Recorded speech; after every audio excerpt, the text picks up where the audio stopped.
नमस्कार। प्रदेश के नंबर 1 और सबसे भरोसेमंद news channel India news Haryana में आपका स्वागत है। मैं हूं रोहित सावंत और आप देख रहे हैं बड़ी बहस।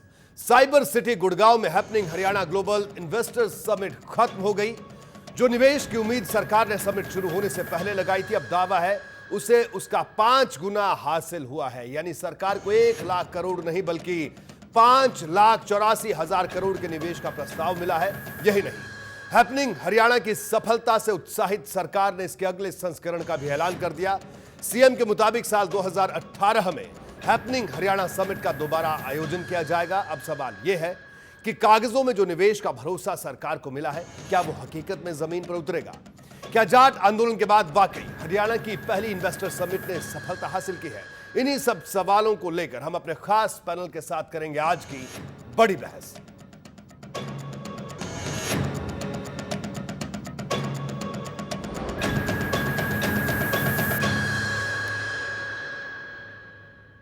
तो ये जल्दी से आज की बड़ी बहस के बड़े सवालों पर एक नजर डाल लेते हैं। पहला बड़ा सवाल कि कितना सफल रहा हैपनिंग हरियाणा समिट, कितनी सफल रही? ये सबसे पहला सवाल, सबसे वाजिब सवाल और बुनियादी सवाल बनता है इस बड़ी समिट से कि क्या ये सफल रही, और इसका विश्लेषण करना प्रदेश के लिए बेहद जरूरी है, प्रदेश की नौकरशाही के लिए जरूरी है, प्रदेश की जनता के लिए जरूरी है, हमारे प्रदेश की अर्थव्यवस्था के लिए जरूरी है। अगला सवाल, दूसरे बड़े सवाल की अगर बात करें तो दूसरा बड़ा सवाल यह कि कागजों पर दिख रहा है निवेश, जो हकीकत पर यह कब उतरेगा? यह सबसे मौलिक और बुनियादी सवाल खड़ा होता है।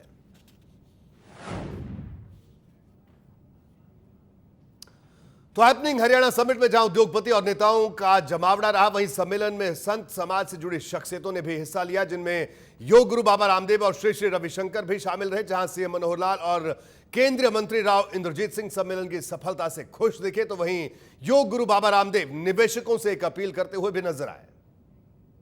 प्रयोग द्वारा सिद्ध हो गया है, it has multiplied at least 5 times. Second global investor summit will be held in 2018. कि सरकार ने ये पहल करी है, पहली सरकार है जिसने इस तरह से लोगों को बुला करके अपनी तरफ से अपना दिल खोल करके प्रयास किया है और रुतबा दिखाया है कि हम काम करने के लिए तैयार हैं। इस समय एमओयू किए जा रहे हैं, हरियाणा की भाषा में रोका वाला काम है, लेकिन भैया हम रोका और ठोका साथ साथ करते हैं। माने जो कहा हो वो करते भी हैं। तो जितने लोग रोका कर रहे हो भाई, वो रोका जो है वो ठोका करना, माने जो कहा है उसको पूरा करके दिखाना। तो ग्राफिक के जरिए आपको दिखाते हैं कि इस पूरे समिट में क्या कुछ खास रहा। जल्दी से एक नजर आप देखिए कितना हैपनिंग रहा। हरियाणा 5.84 लाख करोड़ की बात सामने आई है। कितना निवेश हो सकता है? समिट में 357 एमओयू साइन हुए, और इसके अलावा अगर हम एनसीआर की बात करें, एनसीआर के बाहर के जिलों के लिए भी निवेश की उम्मीद जाहिर की गई है। 10% एमओयू मल्टीनेशनल के साथ यहां पर साइन किए गए।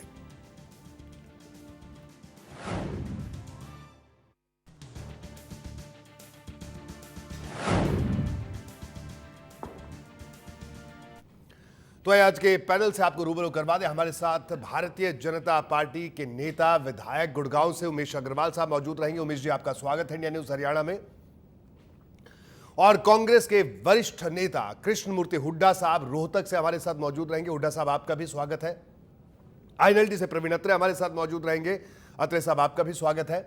इसके अलावा रिटायर्ड आईएएस अधिकारी एसपी गुप्ता साहब हमारे साथ मौजूद रहेंगे। प्रदेश में कई पदों पर है, इनसे जानने की कोशिश करेंगे कि कितना हैपनिंग ये हरियाणा रहा, कितना सफल ये रहा।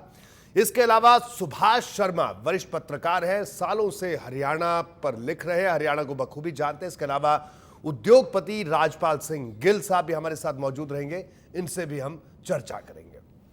तो आइए इस चर्चा की शुरुआत करते हैं। सबसे पहले उद्योगपति जो राजपाल सिंह गिल साहब है, उनकी प्रतिक्रिया लेंगे। गिल साहब, कितना हैपनिंग हरियाणा रहा? क्या इस समिट को आप सफल मानेंगे?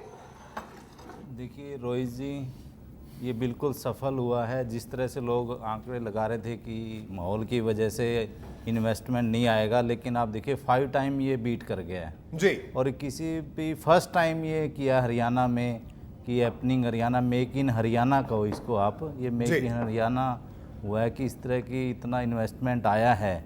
और इंडस्ट्रियलिस्ट के लिए भी ये अच्छी खबर ये है कि उनको भी अपनी जो प्रॉब्लम्स थी, जो पॉलिसियाँ थी, जो चीज़ें थी, गवर्नमेंट उसको ओपन कर रही है जी। सब सिंगल विंडो पे आ गया है काम, सब चीज़ें ओपन हो रही हैं, पॉलिसी उनके अनुरूप बनाई जा रही हैं, तो लोगों की एक रुचि बढ़ी है, इन्वेस्टमेंट लोग कर रहे हैं। अब आप इसकी इन्वेस्टमेंट का आप देख ही लिए 5 टाइम इन्वेस्टमेंट हो गई है इस टाइम। चलिए, आप इसे सफल करार दे रहे हैं साहब। बिल्कुल सक्सेस है जी। ठीक है, अब यहां पर सवाल मैं लूंगा कृष्णमूर्ति हुड्डा साहब से। हुड्डा साहब, क्या कहेंगे हैपनिंग हरियाणा, कितना हैपनिंग हरियाणा लग रहा है? क्या आप इस इन्वेस्टर समिट को, हैपनिंग हरियाणा समिट को सफल मानते हैं? क्योंकि प्रदेश की जनता के लिए जानना बहुत जरूरी है कि अगर हम इस तरह की समिट कर रहे हैं तो वो कितनी सफल रही। क्या है आपकी नजर में हुड्डा साहब? देखिए, हम दिल से चाहते हैं कि हरियाणा के अंदर विदेशी निवेश आए, हिंदुस्तान के जो उद्योगपति हैं वो अपनी फैक्ट्रियां यहां लेके आए, लेकिन इनके स्वयं जिन्होंने इस समिट का उद्घाटन किया था, अरुण जेटली, उन्होंने अपने भाषण में कहा है कि मुझे दिल्ली से गुड़गांव आते हुए बहुत टाइम लग गया जी। इंफ्रास्ट्रक्चर की कमी है। जब तक सरकार के पास इंफ्रास्ट्रक्चर नहीं है, जब तक ये निवेश कैसे आएगा? और 1.5 साल इस सरकार को हो गया, 1 रुपए का विदेशी निवेश नहीं आया।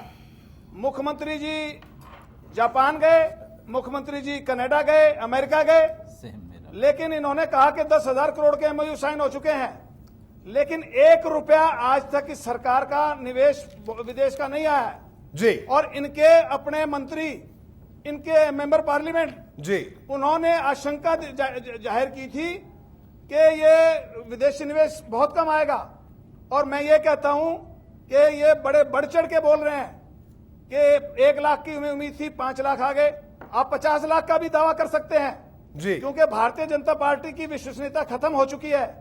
इन्होंने जितने भी चुनाव में वायदे किए थे, एक भी वायदा इन्होंने पूरा नहीं किया।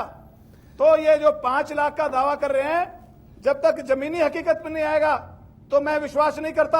और तो ना ही हुड्डा साहब, यानी आपका कहना है कि इनका ये जो भरोसा दावे नहीं। किए जा रहे हैं समिट में, ये बीजेपी के घोषणा पत्र की तरह दावे हैं कि दावे ये कर महज दिए दावे- गए, जब पूरे होंगे पता नहीं कब पूरे होंगे। बिल्कुल बिल्कुल घोषणा पत्र है। चलिए ठीक है, अब यहां पर प्रवीण अत्रे साहब के पास चलेंगे। अत्रे साहब, क्या कहेंगे आप? राजनेता के साथ साथ आप भी उद्योगपति हैं, आपसे भी जानना चाहेंगे दोनों तरह से आपकी पार्टी का रुख और कितना सफल आप इस समिट को मानते हैं अत्रे साहब? देखिए रोहित, सबसे पहले तो अभी राज्यपाल जी एक बात बोल रहे थे कि साहब देखिए 5 गुना इन्वेस्टमेंट हो गई है। पहली चीज ये है कि ये इन्वेस्टमेंट नहीं है, ये केवल अभी प्रस्ताव है, और प्रस्ताव कितना धरातल पे उतरेगा, कितना नहीं उतरेगा, इसके ऊपर कई सवाल हैं। देखिए, सबसे पहली बात रोहित, किसी भी व्यापारी, बिजनेसमैन, इंडस्ट्रियलिस्ट अगर वो कहीं इन्वेस्ट करता है तो कई चीजें, कई फैक्टर्स ऐसे होते हैं जिसको वो देखता है कि अगर वो सुविधाएं उपलब्ध हैं तब वो जाके इन्वेस्ट करने की बात करता है। बेसिक फैक्टर्स देखिए, हम कई बार चर्चा कर चुके हैं। पावर एक बहुत बड़ी चीज है, जब तक बिजली पर्याप्त नहीं होगी, ट्रांसपोर्टेशन नहीं होगा और सुरक्षा नहीं होगी, लैंड वैल्यू जो है वो बहुत महंगी जमीन ना हो, जो जितने ये टैक्सेशन सिस्टम जो है, टैक्सेशन पॉलिसी क्या है, ऐसे जो फैक्टर्स हैं उनको कंसीडर किया जाता है। और अभी तक अगर हम इन फैक्टर्स के ऊपर बात करते हैं तो हरियाणा में पावर की प्रॉब्लम है, ट्रांसपोर्टेशन अच्छा नहीं है, रोड्स प्रॉपर नहीं है। ये तो नितिन गडकरी जी ने जैसे आज बोला तो उससे स्पष्ट हो जाता है कि ट्रांसपोर्टेशन और रोड तो ऐसा कि कब खुल जाए पता नहीं, कब बंद हो जाए पता नहीं। पिछले दिनों तो ऐसा ही हुआ। एब्सोल्युटली बिल्कुल सही कहा रोहित आपने। देखिए, 2-3 चीजें और हैं। वाइब्रेंट गुजरात के नाम से मोदी जी जो है इस कॉन्सेप्ट को बड़ा चढ़ा के न्यूज़पेपर में एडवर्टाइज किया करते थे। रोहित, आपको याद होगा उस वक्त वाइब्रेंट गुजरात, जब मोदी साहब सीएम थे, उस वक्त भी ऐसे ही प्रचार हुआ था कि इतने एमओयू साइन हो चुके हैं, लेकिन केवल 10% एग्जीक्यूट हुए थे रियलिटी के अंदर। दूसरी चीज, HSIDC ने अभी, रोहित एक एग्जांपल मैं आपको देता हूं, HSIDC ने अभी 770 करीब इंडस्ट्रियल प्लॉट निकाले थे। और हैरानी बात ये देखिए, लोकल लेवल पे केवल 340 एप्लीकेशंस आई थी 770 के मुकाबले में। जब लोकल लेवल पे इंडस्ट्रियलिस्ट या बिजनेसमैन इन्वेस्ट करने के लिए तैयार नहीं है तो आप किस तरह से ऐसे दावे कर सकते हैं? दूसरी चीज, जिस तरह से पहले हमारे मुख्यमंत्री जी विदेश के दौरे पे गए, उस वक्त कनाडा जाके आए, कनाडा से आके इन्होंने बहुत एडवर्टाइज किया था कि साहब 5 MOU साइन हुए हैं, इतने करोड़ के MOU साइन हुए हैं, एक भी MOU एग्जीक्यूट नहीं हुआ। और सबसे इंपॉर्टेंट, यानी अत्रे साहब, आपका कहना है कि हैपनिंग हरियाणा समिट की सफलता को लेकर आपको शंका है? ये सारा 100% देखिए, चलिए 100% शंका है। अत्रे साहब दोबारा भी आपके पास आऊंगा। उमेश अग्रवाल साहब भी हमारे साथ जुड़े हुए हैं, भारतीय जनता पार्टी के नेता हैं, गुड़गांव से विधायक हैं। गुड़गांव जिसे हम हरियाणा की आर्थिक राजधानी कहते हैं, उस गुड़गांव से विधायक हैं और उद्योगपति और व्यापारी वर्ग में इनका खासा जनाधार भी है, खुद भी नेता भी रहे व्यापारियों के। तो उमेश अग्रवाल जी की बतौर नेता और बतौर उमेश अग्रवाल, बतौर गुड़गांव के विधायक, तीनों तरह से इनकी राय बड़ी महत्वपूर्ण। उमेश अग्रवाल साहब, दिल पर हाथ रखकर सचमुच बताइए, किस तरह से देखते हैं हैपनिंग हरियाणा समिट को आप? क्या सफल रही या कितनी जगह बाकी रह गई? किस तरह से आप देखते हैं?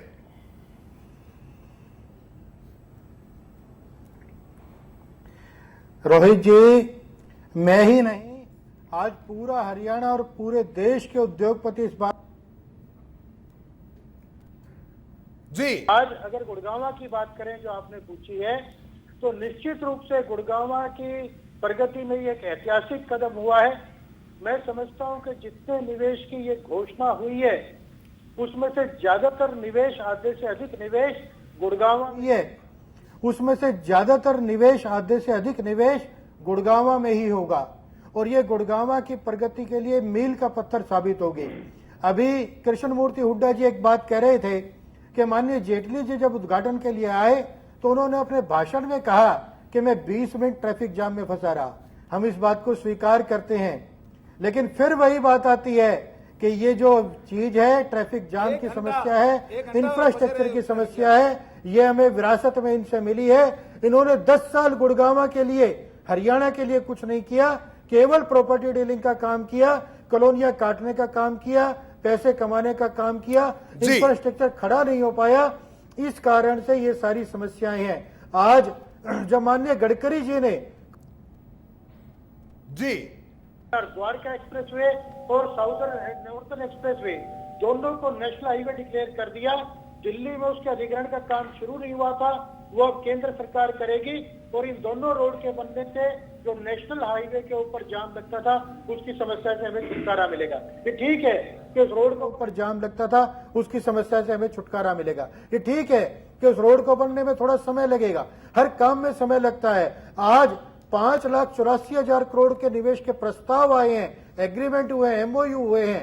निश्चित रूप से इसको आने में थोड़ा सा समय लगेगा, लेकिन आज एक शुरुआत हुई है, आज अच्छे काम की शुरुआत हुई है, उसके फल भी हमें जल्दी प्राप्त होंगे। चलिए, आपका कहना अच्छी शुरुआत, यानी आप इसे सफल बता रहे हैं। आपके पास आता हूं अत्रे साहब। उमेश जी, आपने जैसे अपनी बात पूरी की, हुड्डा साहब और अत्रे साहब ने उंगली उठा दी थी, इनके पास चलेंगे, लेकिन उससे पहले यहां पर हमारे साथ SP गुप्ता साहब मौजूद हैं। इनकी राय भी बेहद महत्वपूर्ण है। गुप्ता साहब, क्या कहेंगे आप? MOU साइन हो गए, आप खुद अधिकारी रहे प्रदेश में, कई ओहदों पर आप रहे हैं, लेकिन क्या MOU साइन होना, हम ये कहते हैं कि साहब MOU साइन हो गए तो साहब बाढ़ आ गई निवेश की, जबरदस्त हो गई समिट, कैसी स्थिति होती है? गुप्ता साहब, हम आपसे समझना चाहेंगे, और साथ ही साथ आप किस तरह से देखते हैं समिट को? ये दोनों बातें गुप्ता साहब।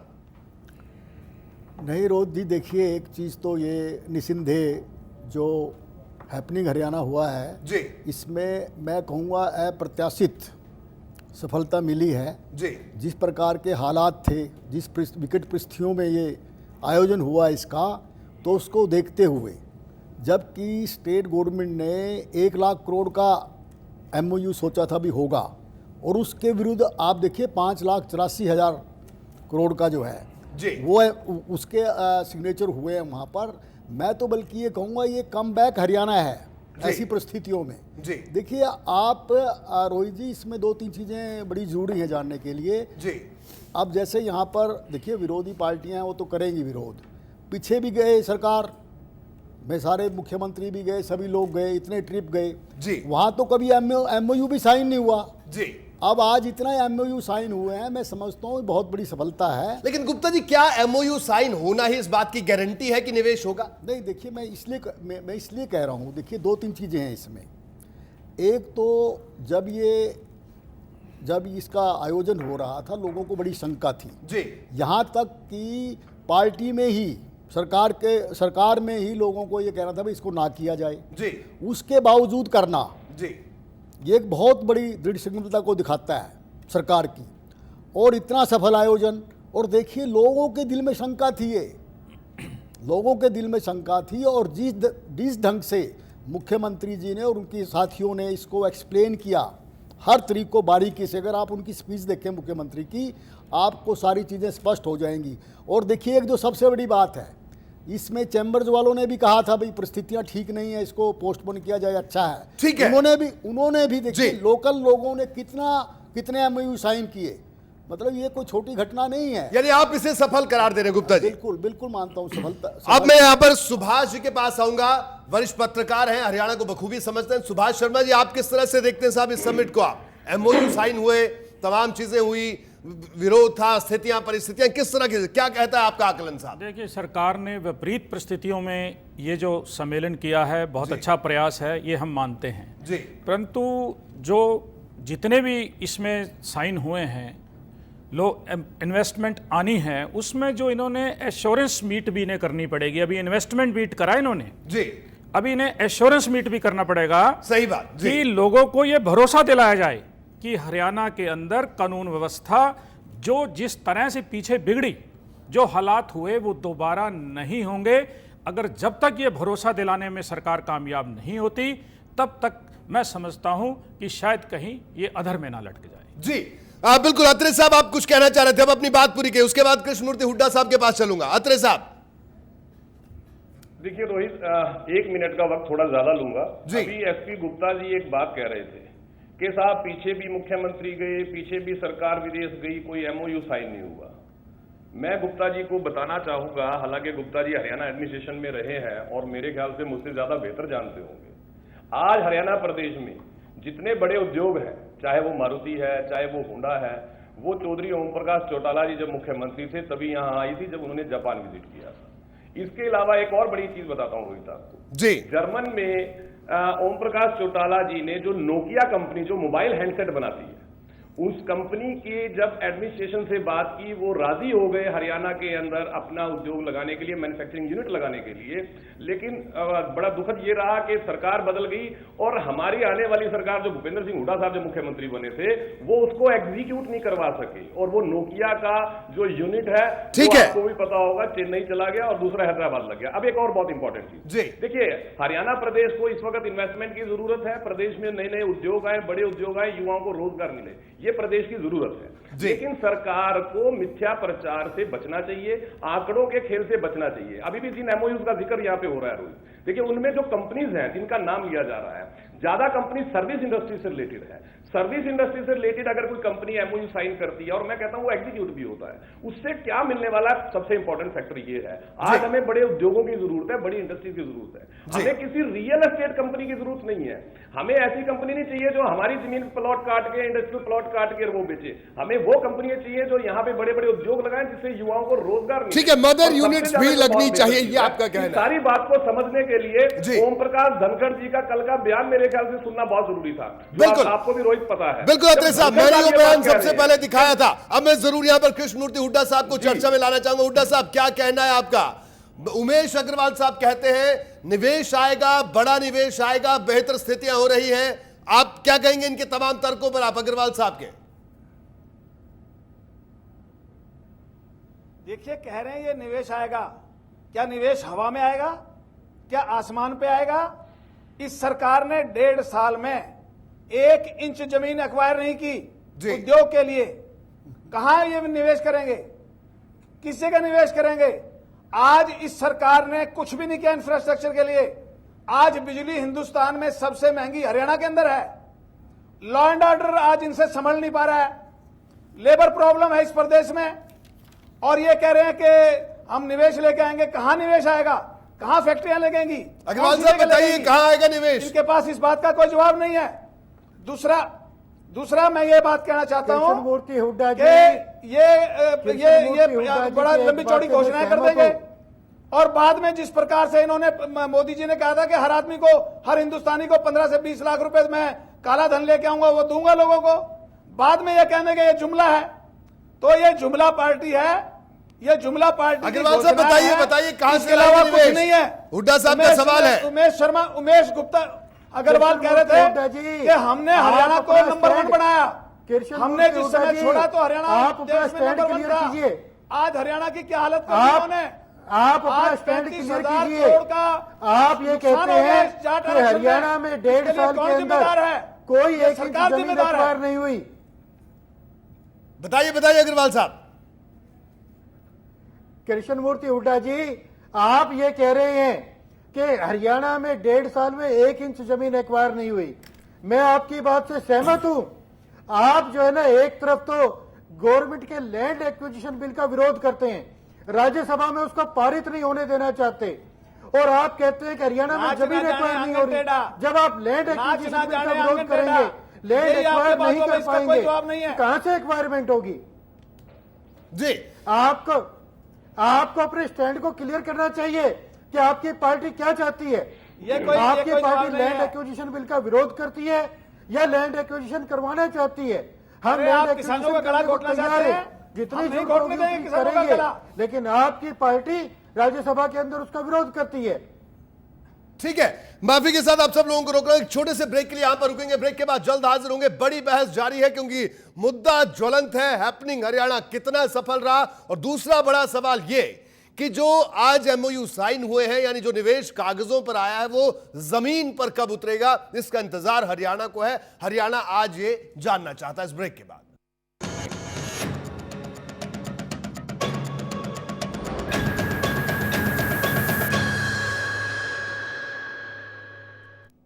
ब्रेक के बाद बड़ी बहस में आपका स्वागत है। हम बात कर रहे हैं हैपनिंग हरियाणा समिट की। आज हैपनिंग हरियाणा समिट खत्म हुई, कितनी सफल ये रही, पहला सवाल हमने ये किया। अब हम ये जानना चाहेंगे, जानने की कोशिश करेंगे कि कागजों में जो निवेश आया है वो जमीन पर कब आएगा। ये बहुत महत्वपूर्ण सवाल उठता है, क्योंकि अगर हम इस हैपनिंग हरियाणा समिट को देखें, जिस तरह से पूरी केंद्र की सरकार, जिसे कहा जाए केंद्र के तमाम कैबिनेट मंत्री हैपनिंग हरियाणा समिट में आए, उससे प्रदेश सरकार तो मजबूत हुई, नेतृत्व भी मजबूत हुआ प्रदेश सरकार का। लेकिन सवाल यह है कि निवेश कितना आएगा, ये इस बात की रुचि, इस बात पर पूरे प्रदेश की निगाहें लगी हुई हैं, क्योंकि मामला रोजगार से जुड़ा हुआ है, मामला सीधे हमारे प्रदेश से जुड़ा हुआ है। तमाम मेहमान हमारे साथ मौजूद हैं इस चर्चा में। एक बार फिर इस चर्चा की शुरुआत, हमारे साथ राजपाल सिंह गिल साहब मौजूद हैं, उद्योगपति हैं। राजपाल सिंह गिल साहब, कागजों में तो निवेश आ गया, लेकिन जमीन पर आते आते कितना वक्त लगेगा, एक बात। और दूसरी बात ये कि बातें तो कही जा रही हैं कि उद्योगपतियों के लिए तमाम चीजें आसान हुई हैं, क्या हकीकत में ऐसा है? अभी भी कई ऐसे नियम कायदे हैं, जैसे उद्योगपतियों से बात होती है, जमीन की बात की, कृष्णमूर्ति हुड्डा साहब ने भी बात की, हालांकि अग्रवाल साहब ने तमाम तर्क दिए, अभी भी जमीन हासिल करना बड़ी टेढ़ी खीर है उद्योगपतियों के लिए। क्या कुछ आपका कहना है, ये निवेश कैसे आएगा, कितना धरातल पर उतरेगा, और कितनी दिक्कतें, दोनों बातें आपसे जानना चाहेंगे। देखिए रोहित जी, ये तो बिल्कुल सही बात है कि इस टाइम पे निवेश के लिए तो हो गया कि भाई ये निवेश करना है, लेकिन जो इंडस्ट्रिस्ट को सबसे बड़ी प्रॉब्लम है, क्योंकि इंडस्ट्री एक छोटे से पार्ट में तो लग नहीं सकती, उसके लिए ज़मीन की काफ़ी रिक्वायरमेंट होती है।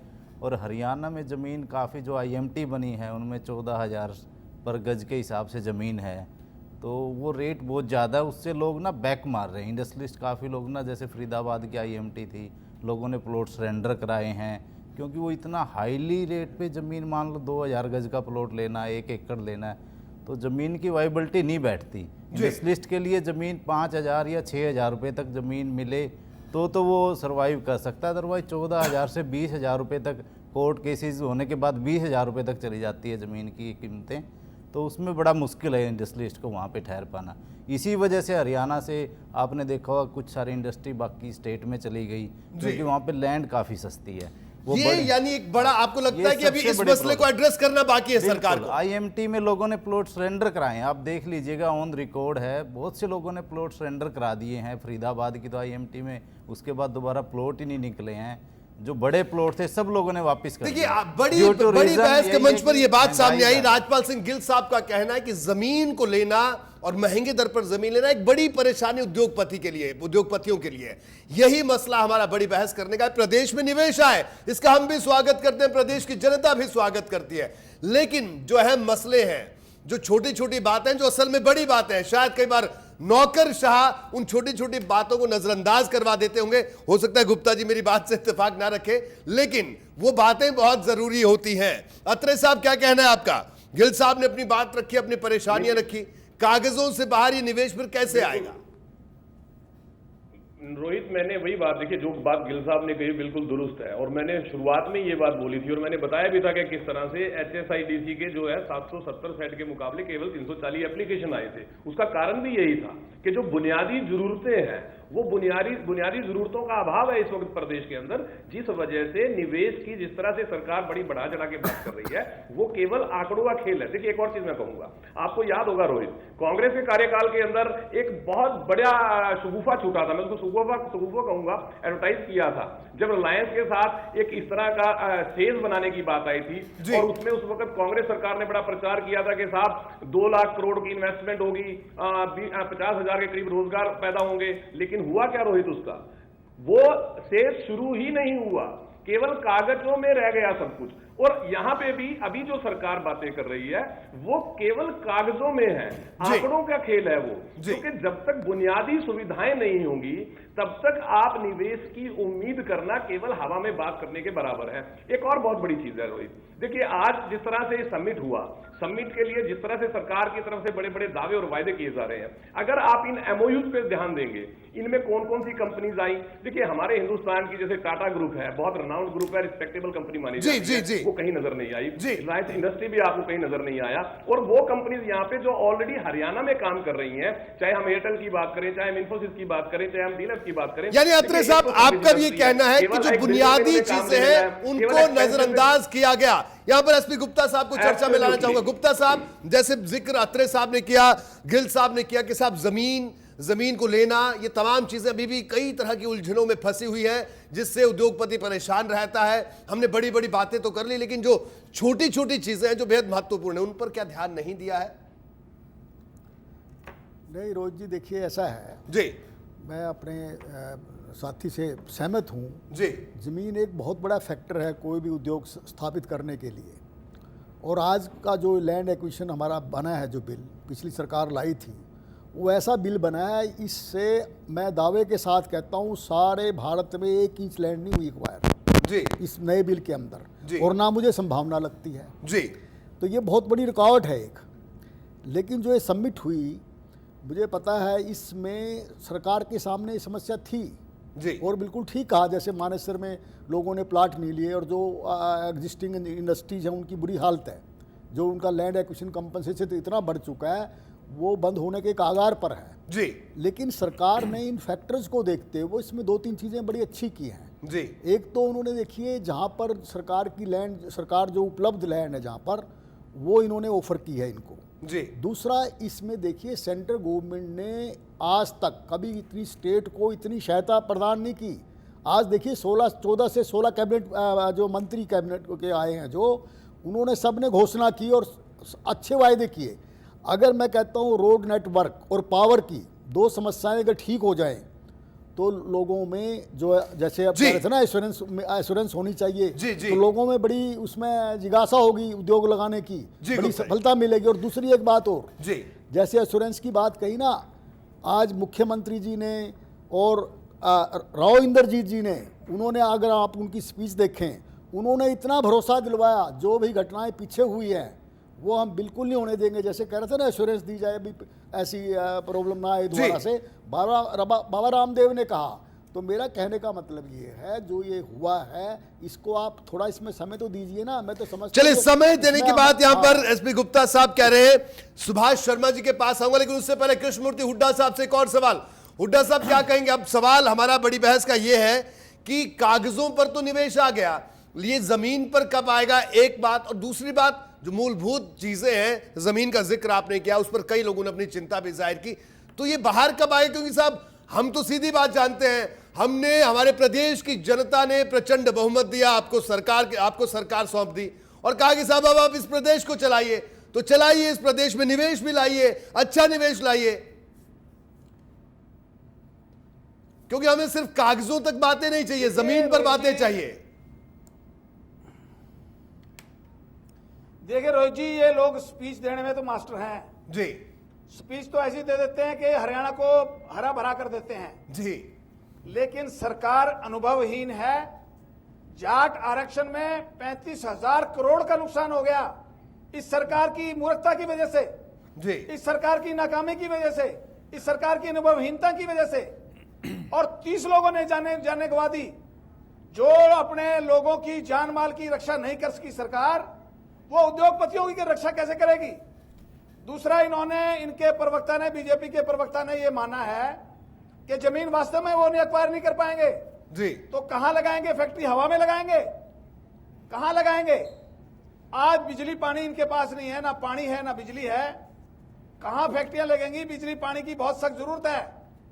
और सबसे बड़ी चीज है, ये कह रहे हैं कि हमने कर दिया, हम इनको किसानों की जमीन मुफ्त में हड़पने नहीं देंगे जी। ये सोचते हैं कि किसानों की जमीन हम सस्ते भाव में लेके और उद्योगपतियों को माड़ामाड़ कर दें। ये कांग्रेस पार्टी कभी किसानों के साथ कुठाराघात नहीं होने देगी। ठीक है जी। और तीसरी सबसे बड़ी बात है कि लॉ एंड ऑर्डर की हालत बहुत खराब है हरियाणा के अंदर जी। लॉ एंड ऑर्डर की हालत इतनी खराब है कि यहां कोई आदमी अपने आप को सुरक्षित नहीं समझता।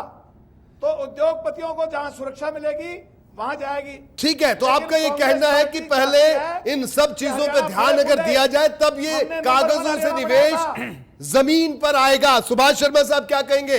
हुड्डा साहब ने अपनी चिंताएं जाहिर की हैं, कई बड़ी मौलिक बातें भी उन्होंने उठाई हैं। निवेश और कुछ नहीं इसके अलावा। देखिए रोहित जी, जी।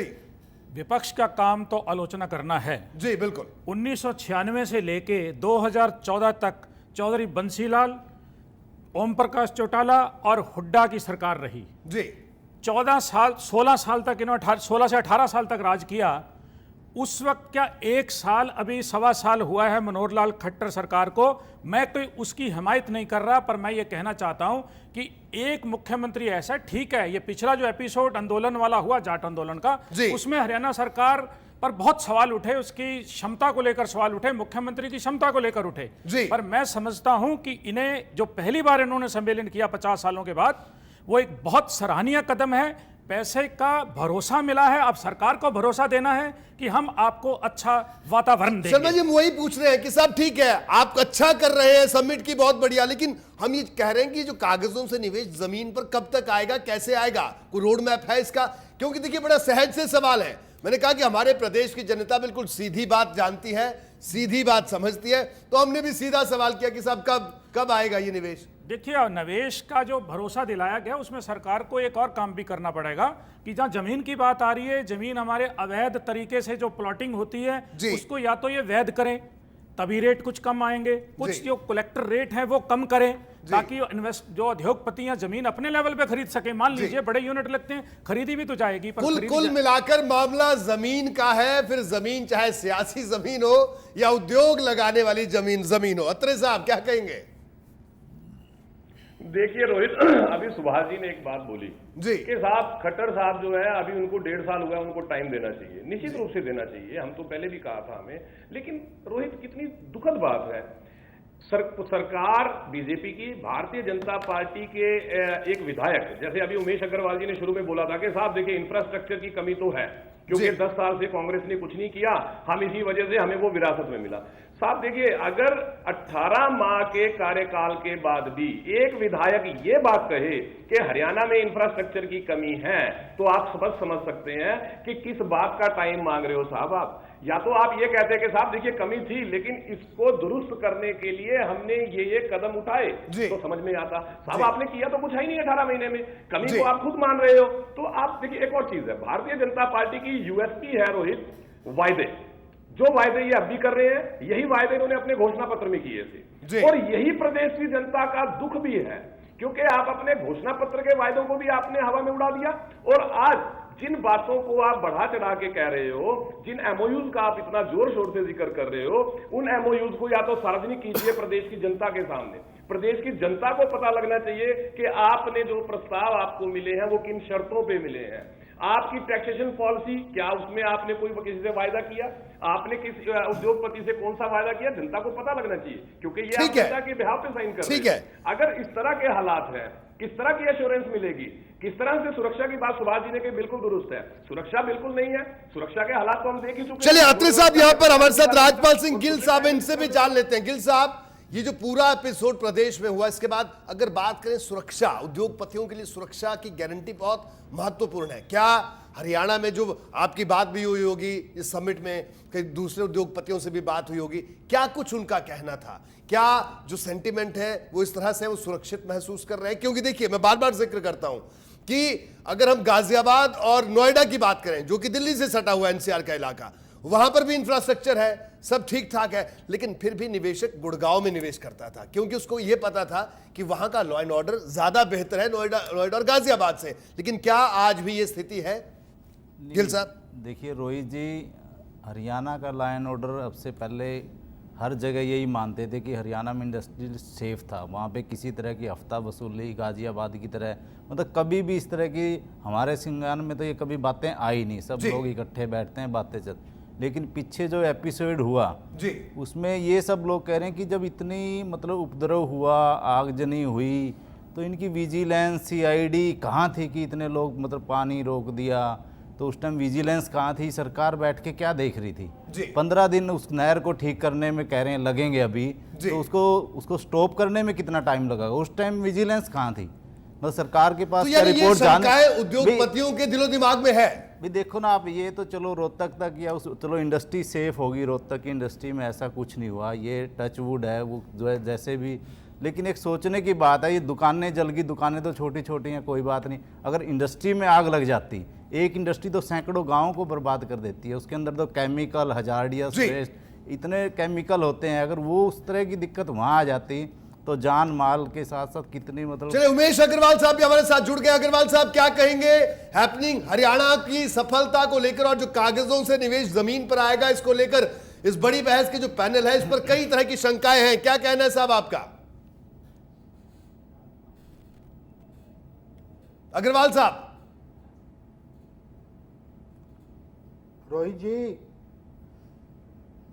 जी, रोहित जी, मैं इन सारी बातों का विस्तार से जवाब देना चाहूंगा जी। सबसे पहला विषय जमीन का है।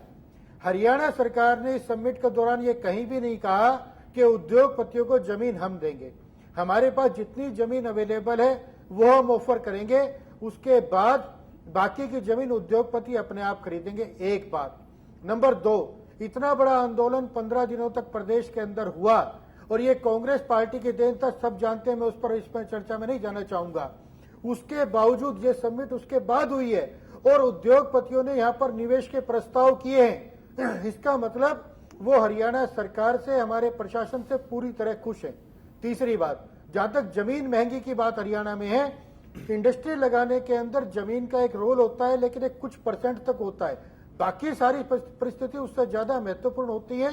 उन परिस्थितियों के कारण उद्योगपतियों ने आज भी हरियाणा के अंदर अपना विश्वास दिखाया है। चौथी बात, जो मानेसर के अंदर प्लॉट वापसी करने की बात इन्होंने कही है, वो उन लोगों ने प्लॉट वापसी किए हैं जो प्रॉपर्टी डीलरों को इन्होंने प्लॉट अलॉट कर दिए थे कांग्रेस की सरकार में। उन्होंने कोई उद्योग लगाने नहीं थे, जमीन के रेट ज्यादा बढ़े नहीं, मुनाफा इनको मिला नहीं, उनकी खुद इंडस्ट्री लगाने की हैसियत नहीं थी, इसलिए वो प्लॉट सरेंडर कर रहे हैं। आज हरियाणा के अंदर पंचायत चुनाव की जब बात हुई थी, पंचायत चुनाव के अंदर हमने कुछ कायदे बनाए थे जी साहब, हरियाणा में ये लागू नहीं हो सकते। जब सुप्रीम कोर्ट ने ये लागू कर दिए और माहौल पूरा के पूरा हरियाणा के पक्ष में, भारतीय जनता पार्टी के पक्ष में हो गया, तो उनको लगा कि अब कौन सा मुद्दा चलाएं। इन्होंने जाट आरक्षण का मुद्दा चला दिया। जाट आरक्षण की बात थी, 10 साल में इन्होंने क्यों नहीं किया? और आज जब जाट आरक्षण के मुद्दे को भूल करके लोग आज इस समिट की तरफ आकर्षित हो गए हैं, हरियाणा में निवेश की बात कर रहे हैं, हरियाणा दोबारा खड़ा हो रहा है, तो ये लोग उस पर शंका कर रहे हैं कि अभी तो प्रस्ताव। बताइए, उमेश अग्रवाल जी का कहना है कि आप लोग एक प्रोपेगेंडा के तहत शंका जाहिर कर रहे हैं हैपनिंग हरियाणा पर। शुरुआत माननीय प्रधानमंत्री ने की। एक मिनट मुझे समय। ठीक है, आप अपनी बात पूरी कर लीजिए उमेश जी। रोहित जी, एक मिनट। जी। बेटी पढ़ाओ बेटी बचाओ अभियान जब शुरू किया, 1 साल के अंदर रिजल्ट सामने आए हैं। आज हम पर्यावरण बचाने के लिए पेड़ लगाते हैं, पेड़ों के फल एक दिन में नहीं मिलते हैं, पेड़ों के फल मिलने में समय लगता है। इसी प्रकार से आज एक अच्छी शुरुआत हुई है। आज हमने एक सबमिट की है, हरियाणा में पहली बार सबमिट हुई है, सबको इसका स्वागत करना चाहिए। उसके अंदर 6.25 लाख करोड़ रुपए के निवेश के प्रस्ताव आए हैं, उसका हमें स्वागत करना चाहिए। और उसका भी योजना बन रही है, योजना बन चुकी है, वो निवेश भी आएगा, लोगों को रोजगार भी मिलेगा, हरियाणा दोबारा खड़ा भी होगा, हरियाणा खुशहाल भी होगा। और जिस हरियाणा नंबर 1, ठीक है, अब हुड्डा साहब का रिएक्शन ले लेते हैं अग्रवाल साहब, फिर उसके बाद अत्रे साहब आपके पास भी आते हैं। कृष्णमूर्ति हुड्डा साहब क्या कहेंगे? अग्रवाल साहब का कहना है कि आप लोग खामखा प्रोपेगेंडा कर रहे हैं, इनकी सरकार तो अच्छा काम कर रही है, निवेश ला रही है, और आप लोग ऐसी ऐसी बातें कर रहे हैं। बताइए साहब। देखिए, इन्होंने प्रधानमंत्री का जिक्र कर दिया, इसलिए मेरा उनके बारे में कहना बहुत जरूरी है। प्रधानमंत्री ने लोकसभा के चुनाव के दौरान हर चुनावी रैली में यह कहा था कि काला धन लेके आएंगे और 15-15 लाख, 15 से 20 लाख हर हिंदुस्तानी के अकाउंट में डालेंगे। कहां गया वो काला धन? कहां गए? 18 करोड़ लोगों के आपने अकाउंट खुलवा दिए, उनके साथ आपने अन्याय किया है। आज इस चक्कर में लोगों ने अकाउंट खोल लिए कि 15 से 20 लाख हैपनिंग हरियाणा पर आए। दूसरा, प्रधानमंत्री ने कहा था, हाँ चलो हैपनिंग हरियाणा पे मैं प्रधानमंत्री का जिक्र किया था। दूसरा, प्रदेश की फैक्ट्रियां पलायन कर रही हैं, प्रदेश की फैक्ट्रियां, फरीदाबाद की एक फैक्ट्री असम में जा रही है, तो कहां आएंगे लोग? और तीसरी, ये इन्होंने स्वयं इस बात को स्वीकार किया है कि हमने जमीन का किसी को नहीं कहा। इतनी महंगी जमीन लेके कौन फैक्ट्री लगाएगा यहाँ? और सबसे बड़ी बात है कि इन्होंने खुद स्वीकार किया है कि लैंड ऑर्डर की हालत बहुत खराब है प्रदेश में। ऐसी हालत में कौन इंडस्ट्रियलिस्ट आएगा यहाँ फैक्ट्री लगाने के लिए? और जिस प्रकार से इन्होंने ये किया है, 5 लाख करोड़ का कितना क्या है, ये सोच लीजिएगा कि भारतीय जनता पार्टी का दूसरा घोषणा पत्र है। हमारी सरकार थी, हमने 65,000 करोड़ का निवेश कराया जमीनी हकीकत में, ये रिकॉर्ड की बात है। और 1 लाख करोड़ का हमारे एमओयू साइन थे, हमारे अभी हमारे उस आने वाले थे। हमने इनकी तरह झूठ नहीं बोला। ठीक है हुड्डा साहब, रोक रहा हूं आपको। चर्चा के आखिरी दौर में बाकी मेहमानों के पास भी चलेंगे। करना चाहते हैं, लेकिन आपके भ्रष्टाचार के कारण वो नहीं आए।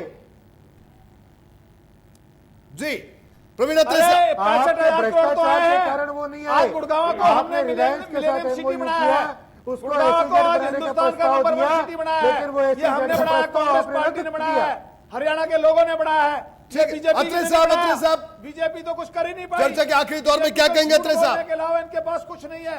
सुबह से शाम झूठ सबसे बोलते पहली हैं बात तो ये और है, झूठ जैसे बोल के आपने लोगों को जिक्र गुमराह किया करते हैं। शंका, जी अग्रवाल साहब भी कह रहे हैं कि शंका, देखिए शंका ये हमारी नहीं है, ये शंका प्रदेश के लोगों की है। क्योंकि भारतीय जनता पार्टी का जो पिछला इतिहास को अगर आप देखें तो शंका जाहिर होती है। चाहे वो स्वामीनाथन आयोग की रिपोर्ट के वायदे की बात कर लीजिए, जिसके लिए इन्होंने सुप्रीम कोर्ट में हलफनामा दायर करके मना कर दिया, चाहे वो प्रधानमंत्री जी के कहे हुए वायदे को जिस तरह से राष्ट्रीय अध्यक्ष ने जुमला हरियाणा पर, और जिस तरह से आज एमओयू, हाँ जी हैपनिंग हरियाणा में बात कर रहा हूं, जिस तरह से ये एमओयू की बात अभी कर रहे हैं। अभी अग्रवाल साहब कह रहे थे जी एक फैक्ट्री का नाम बता दीजिए। अग्रवाल साहब, एचएमटी को बंद करने के आदेश दे दिए आपकी सरकार ने, ये आप फैक्ट्री का नाम मुझसे पूछ लीजिए। और जो फरीदाबाद की फैक्ट्री पलायन कर गई है, हिंदुस्तान विद्युत लिमिटेड, उसको वो पलायन कर गई है फरीदाबाद से। और सबसे इंपॉर्टेंट चीज, मैं बार बार जिस बात को कह रहा हूं कि साहब आप चर्चा कर रहे हैं, जिक्र कर रहे हैं, अत्रे साहब, आप प्रदेश की जनता को बरगलाए नहीं, जिन आप प्रदेश की जनता को बरगलाए नहीं। आप इन्फोसिस की बात करते हैं, साहब इन्फोसिस सर्विस इंडस्ट्री है, कौन सा उद्योग लगाएगी यहाँ पे? साहब आप बात करते हैं डीएलएफ की, ठीक है अत्रे साहब, माफी के साथ रोकना होगा, वक्त कम है। वांडा ग्रुप की आप बात करते हैं, वो भी प्रॉपर्टी डीलर है, हमने इन्फोसिस की बात नहीं की। और जो इंडस्ट्रीज पहले से ठीक है अत्रे साहब, माफी के साथ रोक रहा हूँ। सुभाष शर्मा जी की प्रतिक्रिया यहाँ पर लेना जरूरी है। सुभाष जी, देखिए, इस सारे मौके पे मैं एक बात जरूर कहना चाहूंगा कि अगर सरकार इस समिट को सफल करना चाहती है तो सबसे पहले एक मुद्दा छूट गया। वो मुद्दा ये है कि मजदूरों के लिए कोई नई कॉलोनियां बसाने का या सुविधाएं देने का अभी तक सरकार ने कोई घोषणा नहीं करी है। जबकि इस पिछले जो जाट आंदोलन में बहुत से प्रवासी मजदूर जो है यहाँ से पलायन कर चुके हैं, उनको कैसे वापस लाया जाए, उनको कैसे बसाया जाए, ताकि क्योंकि अगर कितनी इन्वेस्टमेंट आ जाए, अगर मजदूर नहीं होंगे, कामगार नहीं होंगे तो काम कैसे होगा, फैक्ट्रियां चलेंगी कैसे? ये बहुत अहम मुद्दा है। अग्रवाल साहब,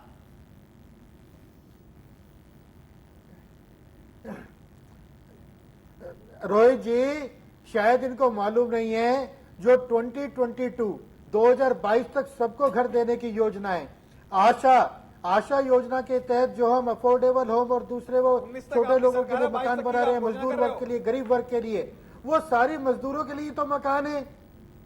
इतने सारे मकान बनाने की जो योजना बनाई गई है, इसके अंदर जो फिर ये बिल्डर्स का मुद्दा उठाते हैं कि साहब बिल्डर इन्वेस्ट करेंगे, बिल्डर वो छोटे मकान बनाने के लिए तो इन्वेस्ट कर रहे हैं, वो उन्हीं के लिए तो योजना है। ठीक है, अग्रवाल साहब आपको रोक रहा हूं। एसपी गुप्ता साहब, आपका फाइनल कमेंट, किस आधार पर आप सफल करार दिया आपने इस पूरे आयोजन को? सारी चीज चाहिए इन्वेस्टमेंट में। रोहित जी देखिए, ऐसा है, 2-3 पॉइंट्स बड़े जरूरी हैं यहाँ पर। देखिए, एक तो जैसे जिस तरह की घोषणा जो मैंने कहा ना, सबसे ज़्यादा जरूरी है इंडस्ट्रीज को, जिससे हौसला बनेगा। एक तो रोड नेटवर्क बड़ा अच्छा होना चाहिए, दूसरी पावर की और तीसरी लैंड की। इसमें इन तीनों पॉइंट्स पर बड़ी चर्चा करके बाद सरकार ने निर्णय लिया है, मैं जो समझता हूँ। देखिए, इन्होंने रोड नेटवर्क का नितिन गडकरी जी ने जो घोषणाएं की, केवल घोषणाएं नहीं है, उनके लिए डेडलाइन भी रख दी उन्होंने भाई ये इस समय से काम स्टार्ट हो जाएगा और इतने समय में हम कर लेंगे। दूसरा, जो पावर के बारे में इन्होंने आज सौर ऊर्जा, आपने पता है, उसकी भी आज इन्होंने घोषणा की है, उससे बहुत बड़ी एक राहत मिलेगी ऊर्जा के मामले में। और तीसरी लैंड के बारे में जो बार बार चर्चा की जा रही है, मैंने कहा लैंड में इसमें सरकार ने किसी को आश्वासन नहीं दिया, बल्कि जो लैंड इनके पास उपलब्ध है उस लैंड को देंगे, और साथ में पंचायत की जो लैंड है वो 30 साल के लिए लीज पर देंगे, सौर ऊर्जा हो या किसी। ठीक है, गुप्ता जी खासे आशान्वित है। राजपाल, मैं रोज ये कहूंगा, सभी लोगों से मैं निवेदन करूंगा भाई प्रदेश हित में वो सब इसको सपोर्ट करें, ठीक है, बजाय इसको क्रिटिसाइज करने की। नई आशा की किरण जगी है ये जी। राजपाल सिंह गिल साहब, संक्षेप में आपका फाइनल कमेंट, वक्त नहीं है। गुप्ता जी, ये आशा की किरण तो कई बार जगा चुके हैं भारतीय जनता पार्टी अपने वायदों में, लेकिन वो वायदे पूरे तो नहीं होते। यही तो हमारी आशा की किरण जमीन पर भी पड़नी चाहिए जनता को जी, सच्चाई के नजर आ नहीं रहा है। पहल अच्छी हुई है, इस तरह की पहल होनी चाहिए थी, लेकिन इसमें इंडस्ट्रीज ने भी कुछ बातें रखी हैं, सामने आई हैं कि पीछे जैसे 30% हाइक हुआ था मिनिमम वेजेस, कम से कम उद्योगपति को इतनी एकदम से जो 7600 रुपए किया था, वो सैलरी का 30% इंक्रीज था, उसके लिए वो शॉर्ट टाइम में एकदम इंक्रीज कर दिया। उसके लिए कुछ ना कुछ टाइम देना चाहिए कि उसको 10% करके 10 करके समस्या समझे। उमेश जी, बिल्कुल संक्षेप में, वक्त नहीं है, जो आखिर में आपका फाइनल कमेंट, उमेश अग्रवाल साहब।